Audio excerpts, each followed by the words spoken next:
బాబాకి జై. అందరికీ జై బాబా అండి. ప్రభుజీని అవకాశంలో ప్రార్థనా గీతాన్ని అల్లూరి శ్రీనివాసరావు గారు పాడతారు. హారతి వైదేహి గారు పాడతారు. జై బాబా అండి. శ్రీనివాస్ గారు. जय बाबा मैडम। अवतार मेहर बाबा की जय। नमो मेहर बाबा अवतार, नमो देव देवा प्रभु, नमो मेहर बाबा अवतार, नमो देव देवा अपार दिव्य कृपा सागर, अपार दिव्य कृपा सागर, सकल चराचर जगदोद्धार, सकल चराचर जगदोद्धार प्रभु, नमो मेहर बाबा अवतार, नमो देव देवा జోహారులివే శ్రీ మెహరు బాబా, మహిని జనించిన మానవ రూప. జోహారులివే శ్రీ మెహరు బాబా, మహిని జనించిన మానవ రూప. ఇహ పరానంద జీవనమీవా, ఇహ పరానంద జీవనమీవా భవభయభంజన పరమ పావన, భవభయభంజన పరమ పావన ప్రభు, నమో మెహరు బాబా అవతార్, నమో దేవ దేవా ప్రభు, నమో మెహరు బాబా అవతార్, నమో దేవ దేవా అజ్ఞానందత అంతము చేసి దివ్య విజ్ఞాన దృష్టిన సంగి, అజ్ఞానందత అంతము చేసి దివ్య విజ్ఞాన దృష్టిన సంగి, హరిషడ్వర్గము అంతరింపగా, హరిషడ్వర్గము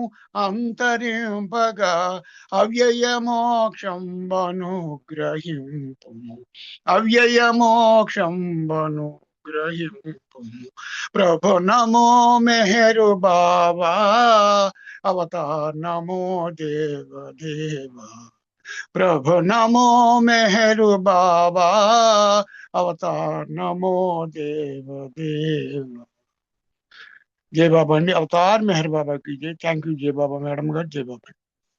జై బాబా అండి. శ్రీనివాస్ గారు ప్రార్థనా గీతంతో ఈ రోజు సహవాస్ ప్రారంభించినందుకు జై మెహర్ బాబా. బుక్ రీడింగ్ అనంతరం ప్రభుకి హారతి ఇవ్వాల్సిందిగా వైదేహి గారిని కోరుతున్నాం. మనం గత కొన్ని రోజులుగా ప్రీతముడు చల్లగా చూస్తే అనే గ్రంథంలోని విశేషాలు తెలుసుకుంటున్నామండి. ఈ పుస్తకంలో ఏంటంటే ప్రతి ఒక్క ప్రేమికుడు తన అనుభవాన్ని, అంటే బాబాని చూసినప్పుడు, బాబా ప్రేమలో ఉన్నప్పుడు తన జీవితంలో జరిగిన ఒక ఇన్సిడెంట్ ఎలా మార్పు చెందింది బాబాని నమ్ముకుంటే, ఇలాంటి అద్భుతమైన విషయాలన్నీ కూడా బాలనాటు గారు తెలియపరిచారు. అది మనం తెలుగులో తెలుసుకుంటున్నాము. మొన్న రోజు ఏం తెలుసుకున్నామంటే, ఒక యేసుక్రీస్తు భక్తురాలు యేసుక్రీస్తు ఎవరు, బాబా ఎవరు అని కన్ఫ్యూజ్ లో ఉంటుంది. తర్వాత బాబా దర్శనం అనంతరం బాబా ప్రేమలోకి వెళ్తుంది. ఆ తర్వాత చివరిగా ఆవిడ ఎంత అద్భుతంగా రాస్తారు అంటే, యేసు ఎవరు, బాబా ఎవరు అనుకుంది కదా, ఆ దైవత్వాన్ని, యేసు యొక్క ప్రేమను, బాబా యొక్క ప్రేమను అనుభవించాను. అంటే దైవత్వాన్ని యొక్క ఆ డిఫరెన్స్ నాకు తెలిసింది ఏంటంటే, రూపం వేరే కానీ దైవత్వం ఒక్కటే అని తెలిసింది బాబా సాన్నిధ్యంలో అని ఆవిడ చెప్పిన విషయాన్ని మనం తెలుసుకున్నామండి. ఈ రోజు ఏంటంటే, నిన్నటి కంటే ఎక్కువ, రేపటి కంటే తక్కువ. అంటే వాళ్ళ ఆలోచన విధానాన్ని కూడా ఒక్కొక్కసారి సైడ్ హెడ్డింగ్ కింద పెట్టి రాస్తున్నారు. బార్బారా అడానెల్ అన్న ఆవిడ తన అనుభవాన్ని రాస్తున్నారు. ఆవిడ ఏమంటున్నారంటే, మొదటిసారిగా మెహర్ బాబా యొక్క పేరును, ఆయన గురించిన విషయం నాకు తెలియపరిచిన వాడు నా భర్త అయిన జే అంటోంది. భగవంతుని పొందడానికి ప్రాదేశ మార్గాలలో, అంటే ఆ పద్ధతిలో జే చాలా ఉత్సాహంగా ఉండేవాడు. 1972 ప్రాంతంలో అతడు నాతో భారతదేశంలో మెహర్ బాబా అనే ఆయన ఒకడు ఉండేవాడు. ఆయన ఈ మధ్యనే చనిపోయినాడు. అంటే వాళ్ళ భాషలో, మనలో అయితే అలా అన్నాం, వాళ్ళు అక్కడ బాడీ డ్రాప్ చేశారంటాం. ఆవిడట్లా స్పష్టంగా చనిపోయినాడని నా భర్త చెప్పాడు. ఆయన తాను అవతారుడనని, నీవు చేయవలసిందల్లా కేవలం నన్ను ప్రేమించడమే అన్నారని జే అయిన నా భర్త బాబా గురించి తెలియజేశాడు. తర్వాత జై బాబా యొక్క మౌనాన్ని గురించి, అంటే బాబా యొక్క మౌనాన్ని గురించి, తనకున్న సందేహాలను గురించి మాట్లాడాడు. కానీ మెహర్ బాబా అనే పేరు గల ఒకాయన తాను ప్రేమించబడాలని అన్నాడని నేను విన్నాను. వెంటనే నేనన్నాను, సరే, నేను సదా అట్లాగే చేస్తాను. మెహర్ బాబా, నీవు ఎవరైనా సరే, నీవు నా ప్రేమను నమ్మవచ్చు అని బాబా ముందు అనుకున్నాను. తర్వాత చాలా కాలానికి విచారించకము, సంతోషంగా ఉండుమని రాసి ఉన్న బాబా కార్డుని నా భర్తయిన జే నాకు చూపించారు. నేను ఆ మాటలను ఒక స్నేహితుడిచ్చిన సలహాలాగా స్వీకరించాను. ఆయన ముఖం నన్ను పూర్తిగా మంత్రముగ్ధురాలను చేసింది. ఆయన అంత పారవశంలో మంత్రముగ్ధులుగా చేస్తూ ఉండి కూడా తాను ప్రేమించబడాలని ఎందుకన్నాడని నాకు ఆశ్చర్యం కలిగింది. ఆయనలో అత్యంత ఆకర్షవంతమైన ఆనందం, గాంభీర్యం లేవా అని ఒక ఆ ప్రశ్న కలిగింది నాలో అని చెప్తోంది. నాకు తోచినట్లు బాబాని ప్రేమించడానికి నేనెప్పుడూ సంకోచించలేదు. కానీ ప్రేమించే ఆయన ఎవరనే అభిప్రాయం కొంచెం కూడా నాకు కలగలేదు. ఒకరోజు నేను కనిపెట్టాను. అది 1979 సంవత్సరం శీతకాలంలో నా భర్త జే, మా కుమార్తె అన్నిక, నేను కాలిఫోర్నియా నుండి జార్జియాలో ఉంటున్న అట్లాంటాకు తరలి వెళ్ళాం. ఆ స్థాన చలనంలో అనేక కష్టాల పరంపర ప్రారంభమైంది. క్లుప్తంగా చెప్పాలంటే మా అందరికీ జబ్బు చేయడం, ఒంటరితనం, జేకు తన పనిలో విపరీతమైన నిరుత్సాహం ప్రారంభమయ్యాయి. అట్లాంటాలో ఉన్న బాబా ప్రేమికులను కలుసుకోవడానికి నేను ప్రయత్నించాను. కానీ వాళ్ళక్కడి నుండి వెళ్ళిపోయారు. అందువలన నేను వాళ్ళను కలుసుకోలేకపోయాను. నా అన్వేషణ పూర్తిగా కొనసాగించి ఉండి ఉన్నట్లయితే నేను ఇంతకు ముందుగానే సఫలీకృతురాలై ఉండేదాన్ని. మేమెవరం కూడా ఆ ఏకాంతాన్ని, నిరుత్సాహాన్ని ఎదుర్కోకుండా ఆ బాధల నుండి తప్పించుకుని ఉండేవాళ్ళం. చివరికి జేకు ఇంకొక ఉద్యోగం దొరికింది. మాలో ఉన్న విచారంలోంచి బయటపడ్డాం. నా భర్త ఇంటర్వ్యూ, అంటే ముఖాముఖి మాట్లాడుకోవడానికి వెళ్ళినప్పుడు అతను కలుసుకోవలసిన వ్యక్తి అతనిని ఆఫీసులో ఒక మీటింగ్ గదిలోకి తీసుకుని వెళ్ళాడు. అక్కడ ఒక యువతి తన భారతదేశ ప్రయాణానికి సంబంధించిన స్లైడ్స్, అంటే బొమ్మలు చిత్రించిన అద్దపు ప్లేట్లు ఏర్పాటు చేస్తోంది. మీరు ఎక్కడున్నారు అని జే అడిగాడు. బొంబాయి దగ్గర ఒక చోట అని సమాధానమిచ్చింది. సరిగా ఎక్కడా? పూనాకు చాలా దగ్గర. మెహరాబాదు, మెహరాజాద్ల దగ్గర ఎక్కడైనానా అడిగాడు నా భర్త జే ఆమెని. ఆవిడ ఆ స్లైడ్ కింద పెట్టి, నీవెవరు అని అడిగింది. ఆమె పేరు అనీగెల్స్. ఆమె బాబా ప్రేమికురాలు. తన భారతదేశ పర్యటన గురించి షర్ట్స్ ని లంచ్ టైంలో, మధ్యాహ్న భోజన విరమ సమయంలో చూపించమని ఆమె కిందటి వారు ఎవరో అడిగారు.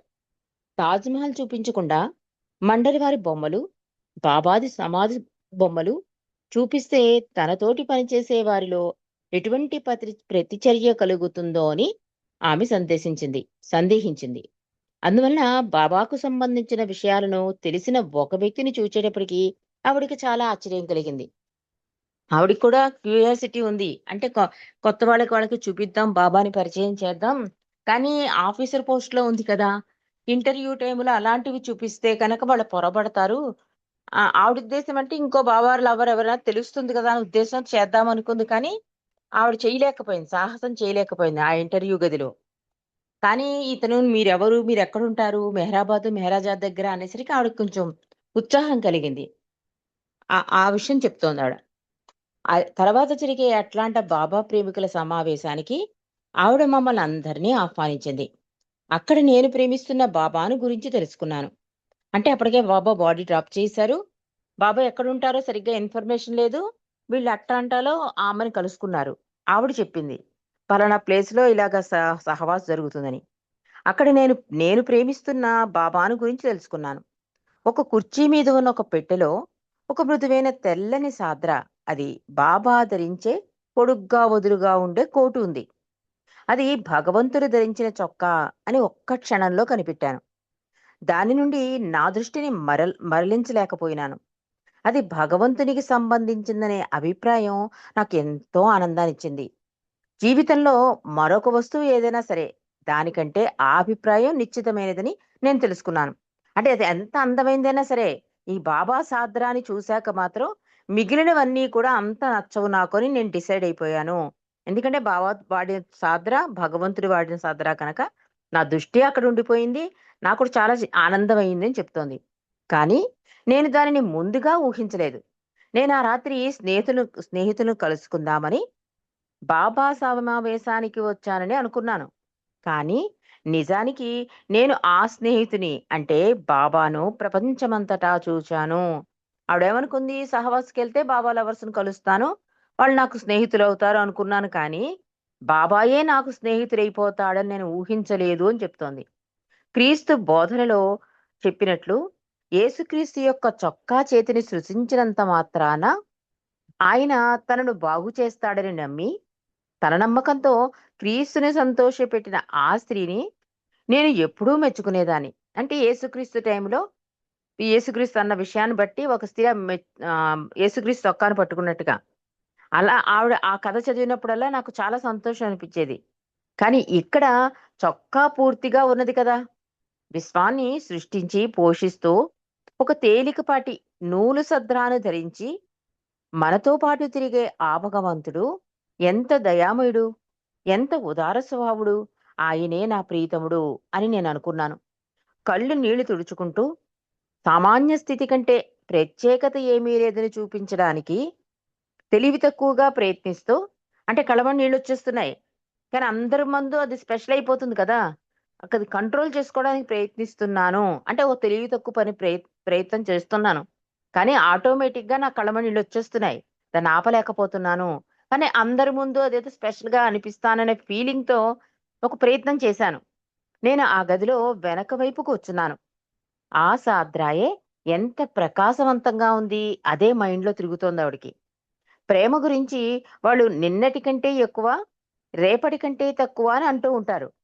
జరిగిపోయిన కాలాన్ని చూస్తే కేవలం నిన్న కూడా బాబాను ఇప్పటికంటే తక్కువగా ప్రేమిస్తూ, సంతోషపెట్టడానికి ఎదురు చూస్తున్నానని తలుచుకుంటే నాకు ఆశ్చర్యం కలుగుతున్నది. మెహర్ బాబాను ప్రేమించడం గొప్ప మంచి అదృష్టం అని రాసిందావిడ. అంటే బాబా గురించి బాబా అంటున్నారు కదా! నన్ను నువ్వు ప్రేమించు. నువ్వు ఎలా ఉన్నా సరే నన్ను ప్రేమించు. నన్నే పట్టుకో. ఇలాంటి స్లోగన్స్ అంటే బాబా మెసేజెస్ అని చదివిందావిడ. అంటే ఆయనలో అంత ప్రత్యేకత ఉంటుందా అని అనుకుంది. కానీ ఓన్లీ సాద్రా చూసేసరికే బాబా ప్రేమ ప్రవాహంలో మునిగిపోయిందావిడ.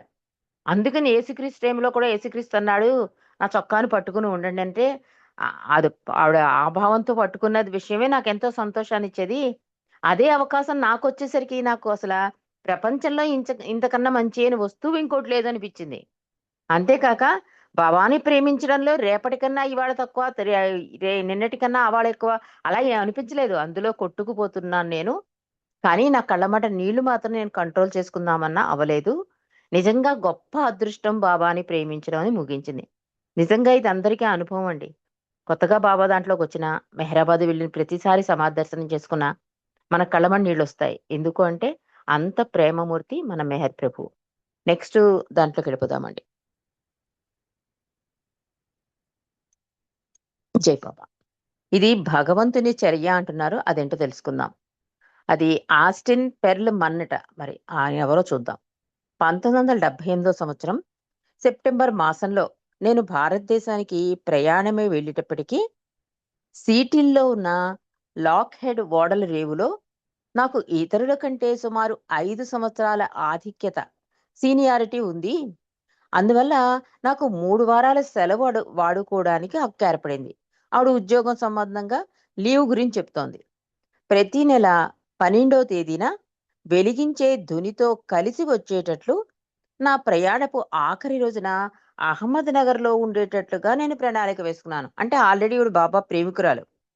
ఆవిడకి లీవ్స్ తక్కువుంటాయనుకుంది. కానీ ఈ సీనియారిటీ వలన తనకి 3 వారాల సెలవు శాంక్షన్ అయింది.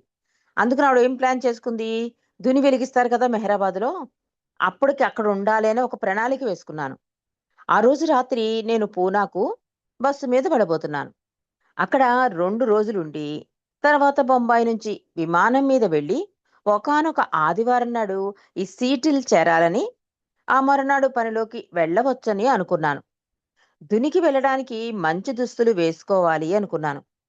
నేను మామూలుగా ధరించే చిరిగిపోయిన పాత బట్టలు వేసుకుంటే, నేను త్యాగం చేసేది ఏమీ ఉండదని అనుకోవచ్చని అనుకుని, నేను అమెరికాలో ఉన్న సెకండ్ హ్యాండ్‌ని అంటే ఒకసారి ధరించి విడిచిపెట్టిన తెల్లని ఫ్రోమ్ జాకెట్ వేసుకున్నాను. దానికి సరిపోయే ప్యాంటు వగైరాలు ధరించాను. నా జాకెట్ యొక్క అందం చెడిపోకుండా ఉండడానికి నా పాస్‌పోర్టు అంటే విమానం టికెట్టు ఒక చిన్న సంచిలో పెట్టుకున్నాను. ధుని వెలిగించారు. మంచి గంధపు చెక్కలు కారిపోయాయి. 'జై బాబా' అని పాటలు పాడారు. తర్వాత నేను నా సూట్‌కేస్ తీసుకుని మెహర్ కాలనీకి వెళ్ళాను. అక్కడి నుంచి బస్ స్టాండ్‌కి వెళ్ళాను. అక్కడ ఒక కూలీ కుర్రాడు నా సూట్‌కేస్ మోసుకొస్తానన్నాడు. వాడు దాన్ని బస్ స్టాప్ మీదకి తీసుకువెళ్తాడేమో అని అనుకున్నాను. కానీ వాడు దాన్ని బస్సు లోపలికి తీసుకెళ్ళి నా సీటు కింద పెట్టాడు. తర్వాత వాడు రూపాయి, రూపాయి అని అడిగాడు. బస్సులో కాకుండా బుకింగ్ ఆఫీస్‌కి వెళ్ళి టికెట్ కొనాలని వాడు ఏదో విధంగా నాకు నచ్చచెప్పాడు. అంటే ఈవిడ ఇంగ్లీష్ ఆవిడ కదా! వాడికొచ్చిన భాషలో వాడు చెప్పాడు. నాకు అర్థమైందేంటంటే, ఈ సూట్ కేస్ పెట్టినందుకు డబ్బులిమ్మన్నాడు. టికెట్ ఏమో ఎక్కడో వెళ్లి తీసుకోవాలని చెప్పాడు. నేను బస్సు దిగి టికెట్ ఆఫీస్ వెతుక్కుంటూ వాడితో వెళ్ళాను. కొన్ని నిమిషాల పాటు బుకింగ్ ఆఫీసు కోసం వెతికాను. కానీ ఆ ప్రయత్నం అంతా వృధా అయింది. నేను బస్ దగ్గరికి తిరిగొచ్చాను. కానీ నా పాస్‌పోర్టు, నా విమానం టికెట్టు ఉన్న సంచి పోయింది. సాహసోపేతమైన ప్రయత్నాలు చాలా జరిగాయి. కానీ అంటే ఆ సంచి వెతకడంలో అన్నమాట. ఎలా పోయిందో తెలియట్లేదు. దాని గురించి తీవ్ర ప్రయత్నాలు చేశాను అని చెప్తోంది. కానీ చివరికి పూనాలో ఎయిర్ ఇండియా ఆఫీసులో మరొక టికెట్ తీసుకోవాలని బొంబాయిలో ఉన్న అమెరికన్ కాన్సులేట్‌తో కొత్త పాస్‌పోర్ట్ తీసుకోవాలని ఏర్పాటు చేయబడింది. నా తరపున అది అనివార్య కారణాల వల్ల నేను రావడం ఒక వారం ఆలస్యం అవుతుందని లాక్‌హీడ్‌కి ఒక టెలిగ్రామ్ పంపించాను. మరి ఆ టైంకి వెళ్ళిపోదామని ప్రణాళికేసుకుంది. కానీ తీరా ప్రయాణించేసరికి పాస్‌పోర్ట్ పోయింది. మళ్ళీ టికెట్ కొని వెళ్ళేసరికి తన డ్యూటీలో జాయిన్ అయ్యే డేటు టెలిగ్రామ్ ద్వారా చెప్పింది. ఇలా లేట్ అవుతుంది నాకు అని. చివరికి దీని సారాంశం ఏంటి ఒక టెలిగ్రామ్ ఇచ్చిందావిడ. చివరికి దీని సారాంశం ఏమిటంటే, సీటిల్లో 14 గంటలు నిద్రపోయిన తర్వాత నేను అనుకున్న దానికంటే ఒక రోజు ఆలస్యంగా పనిలో చేరాను. అంటే మరి టికెట్లు పోవడంతో వేరే టికెట్ కొనుక్కోవడం, ప్రయాణం చేయడం 14 గంటలంటే మామూలు కాదు కదా! అవన్నీ చేసరికి ఒక రోజు ఆలస్యంగానే జాయిన్ అయ్యానని చెప్తోంది. నేను నా ముక్కు బోట్లు, నా ఈల, నా ఉద్యోగానికి సంబంధించిన బ్యాడ్జి గుర్తు అవన్నీ కూడా ధరించాను. కానీ నా పేరు ఉన్న టైమ్ కార్డ్ అలమారులో లేదు. అంటే ప్రతి వాళ్ళకి ఒక బ్యాడ్జ్ ఉంటుంది కదా!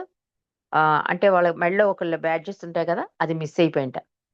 నేను పర్సనల్ ఆఫీస్‌కెళ్ళి నా కార్డ్ ఎక్కడ ఉందని అడిగాను. అక్కడ ఉన్న గుమస్తా వెతికాడు. అది కనబడలేదు. నా ఫైల్ చూసి "నువ్వు పని వదిలి వెళ్ళావు" అన్నాడు.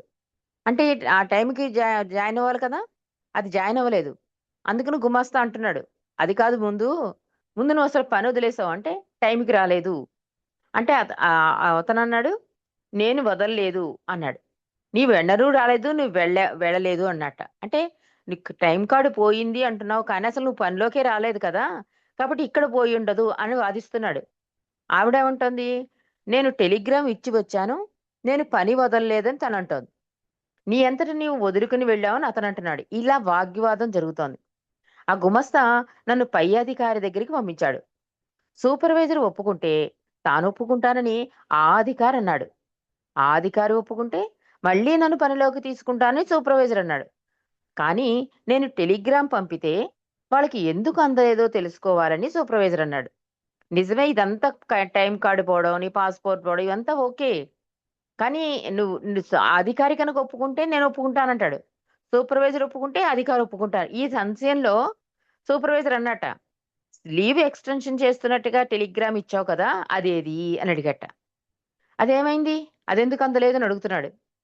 సూపర్వైజర్ అధికారుల మధ్య తిరుగుతూ చివరికి నన్ను మెడబెట్టుకుని బయటికి గెంటే వరకు వచ్చింది. నేను టెలిగ్రామ్ పంపితే వాళ్ళకి ఎందుకు అందలేదో నాకు అర్థం కాలేదు. నేను బయటకు వెళ్ళి అనివార్య కారణాల వల్ల ఆపబడ్డానని రుజువు చేయడానికి తగిన సాక్ష్యాలు సంపాదించాను. మరి బయటకు పొమ్మంటున్నారు. కార్డ్ లేకపోతే లోపలికి ఎలవ్ చేయరు కదా!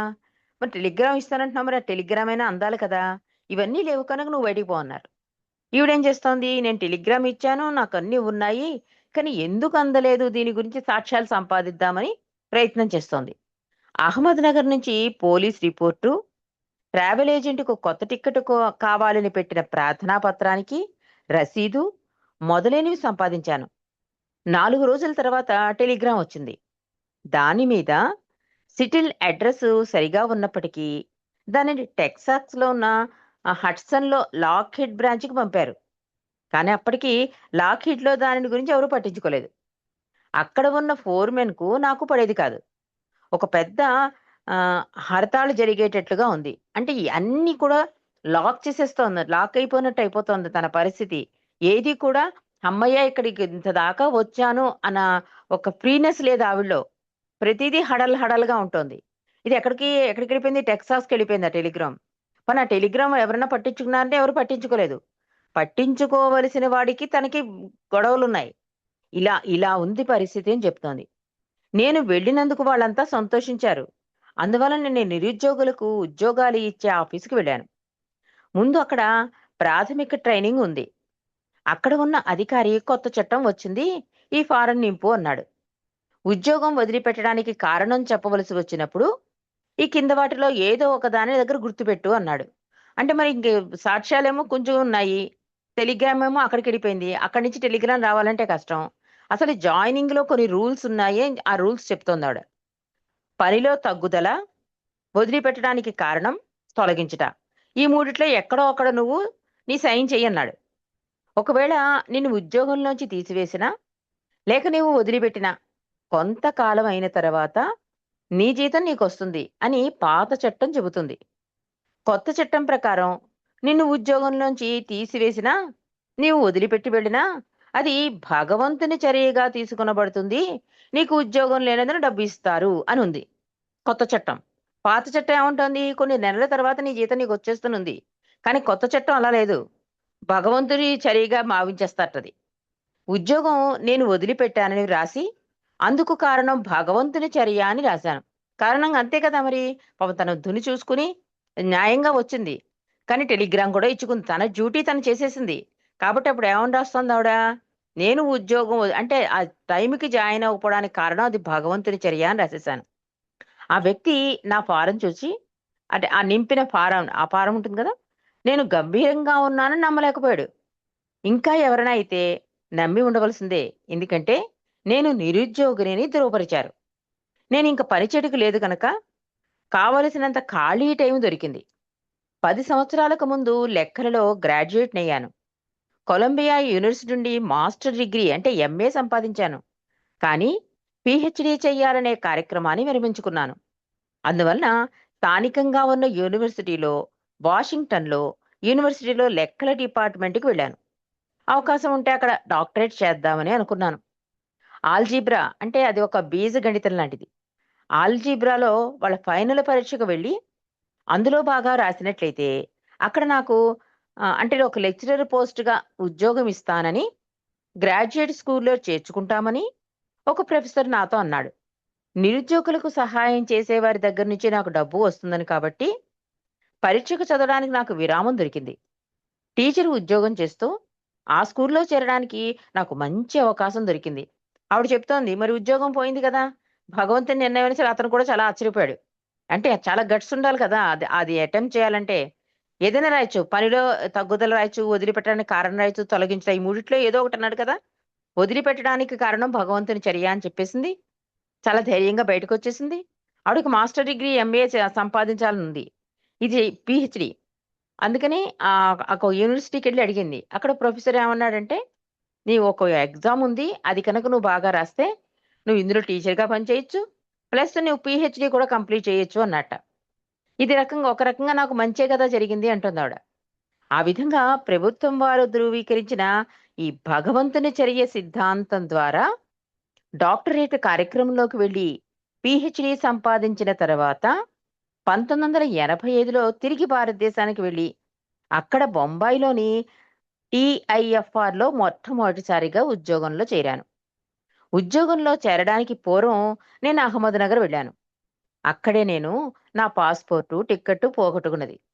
నేను మెహ్రాబాద్ వెళ్ళాను. నేను టిక్కెట్టు, పాస్‌పోర్టు పోగొట్టుకోవడానికి దారి తీసిన సంఘటనలు నా ఆఖరి గమ్యస్థానం మెహ్రాబాదులో ఉన్న మెహర్ బాబా యొక్క సమాధిని అని సూచిస్తున్నదని ఈ యాత్ర తెలియపరిచింది. అంటే ఇదంతటికీ కారణం ఏంటి అంటే, నా ఉద్యోగం పోవడం, నేను మళ్ళీ ఉద్యోగంలో అది అయ్యాక ఉద్యోగంలో అది కూడా ఇండియాలో, అది కూడా చక్కగా పూనాలో, బొంబాయిలో జాయిన్ అయిపోయింది. ఇదన్నీ జరగడానికి కారణం ఏంటంటే ఆ పాస్పోర్ట్ టికెట్ పోవడం వల్ల జరిగింది. అంటే నా గమ్యస్థానం మెహర్ బాబా యొక్క సమాధి దర్శనంతో పూర్తయింది అని చెప్తోంది. అంటే అద్భుతంగా ఆయన సన్నిధానంలో ఇండియాలో, బొంబాయిలో బాబాకి దగ్గరగా వచ్చే అవకాశం, ఆ ఉద్యోగం పోవడం వల్ల ఏమైంది, బాబాకి దగ్గరగా వచ్చేసింది కదా. ఎప్పుడు కావాలంటే అప్పుడు బాబాని దర్శించుకోవచ్చు. అప్పుడు నాకు అర్థమైంది, బాబా సమాధి దర్శనం చేసుకున్నాక అసలైన గమ్యస్థానం కోసమే ఇదంతా, ఈ పాస్పోర్ట్ పోవడం, టిక్కెట్లు పోవడం, ఇవన్నీ జరిగింది. కారణం ఏంటంటే ఇప్పుడు నా యాత్ర కంప్లీట్ అయిందని ఆవిడ తెలియపరిచిందండి. అవతార్ మే హై బాబా కీ జై. జై బాబా అండి వైదేహి గారు. జై బాబా అమ్మ. జై బాబా. भुजावे नार जहलतनी कर कुद रत्न फरमातु छेलागी आश भक्तों ने के बख्शे नूरे मातु